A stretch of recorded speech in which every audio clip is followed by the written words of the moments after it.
Changes को undo करना।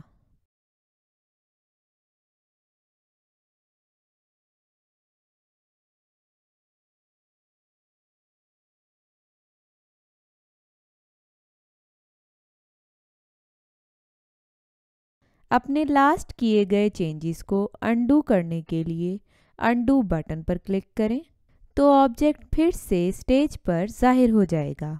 अब अनडू फीचर के रिजल्ट को रिवर्स करने के लिए रीडू पर क्लिक कर दें।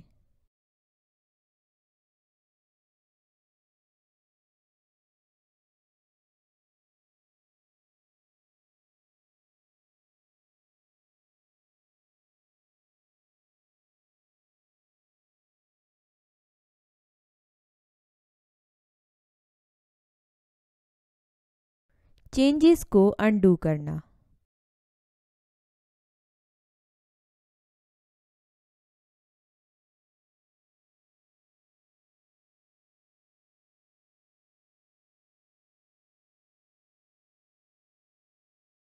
अपने लास्ट किए गए चेंजेस को अनडू करने के लिए अनडू बटन पर क्लिक करें तो ऑब्जेक्ट फिर से स्टेज पर जाहिर हो जाएगा।